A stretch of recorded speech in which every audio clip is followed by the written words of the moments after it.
If you're in your early 30s, but you're still living like you're in your 20s, eating whatever you want, ignoring your body, and doing whatever you feel like doing, that's not harmless anymore. That's where things start to break.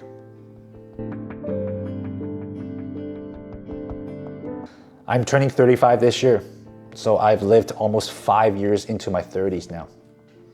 And I've been thinking about making this video for a while, but I never really knew how to say it properly. Part of it is because I didn't fully understand what all that's meant until recently. And another part of this is I don't really like talking about this in this much detail. But I feel like I should, because I don't want anyone to go through what I went through in my early 30s. And I genuinely believe that there is a way to prevent it. And just so you know, I'm not anyone special. I'm not a doctor. I'm not some elite athlete.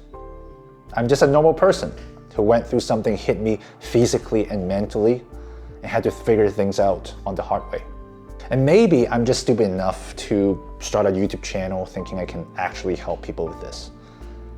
And my thoughts are actually very simple. If I've gone through this, there are probably people out there who are exactly like me, who shares the same mindset, same habits, and the same blind spots. And if you're in your early 30s right now, then this video might be for you. The dangerous part of where you are right now is you are probably at the peak of your career and you don't feel the danger yet. Health and energy-wise, you still feel you're mostly fine. So your subconscious is telling you, I'm still have time. And that's exactly what I thought as well. I grew up with lung issues. When I was a baby, I had to go in and out of the hospital. I didn't understand what that means to me back then. But growing up, I always carried that with me. Every time I struggled with cardio, I had an excuse ready. Yeah, my lungs aren't great. That's just how I am. And the thing is, I actually very active growing up. And thanks to my parents who did their best to provide, I did swimming, badminton, hiking. So to most people, I look pretty athletic. But deep down, I never saw myself that way. I knew I was skillful, but my body was weaker than an average person. And when I moved to Canada, I started to make my own decisions. And slowly, all these athletic structure I used to have disappeared. There's no system, no consistency. I just do whatever I felt like doing. I eat whatever I wanted and skipping things I didn't feel like doing. I used to hate the gym a lot. And at the time, that felt super normal.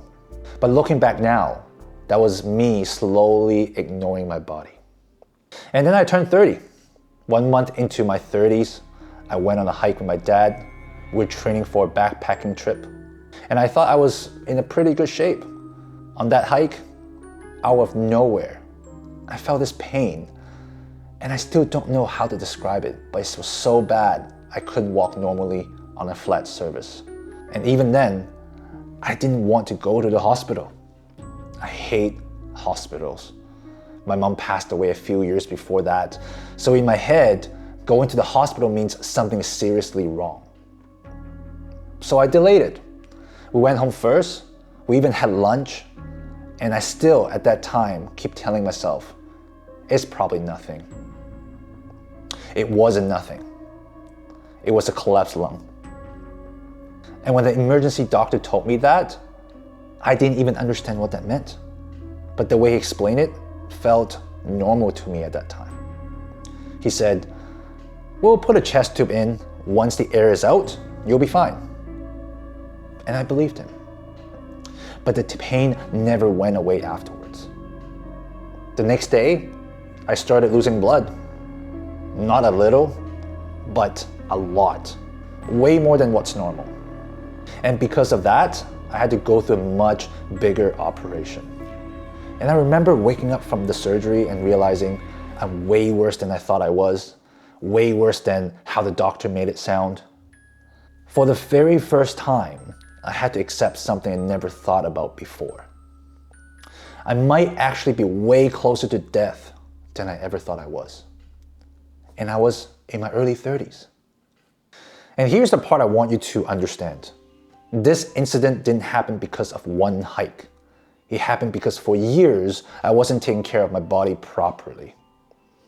I knew something wasn't perfect, but it wasn't bad enough, so I just ignored it. Your body doesn't break in one moment. It breaks slowly while you're still telling yourself you are fine. And by the way, if you are new here, my name is Felix, and what I'm trying to do on this channel is just share this kind of real life experience, real mistakes to people like you, so people like us don't have to learn everything the hard way. If this resonates with you, do me a favor and like this video and subscribe to this channel. This actually helps this video reach more people who might need to hear this, even if they don't realize it yet. And after that incident, I had a choice.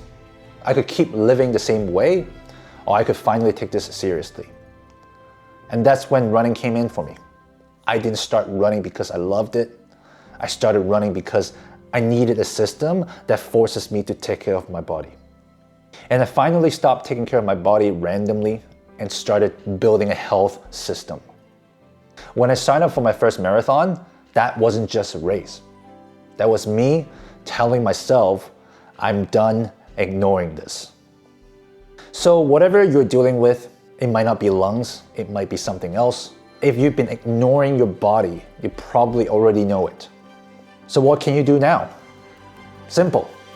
Start running consistently, not just random runs here and there. Because what I've learned after running consistently for almost 2 years is, running isn't just about fitness.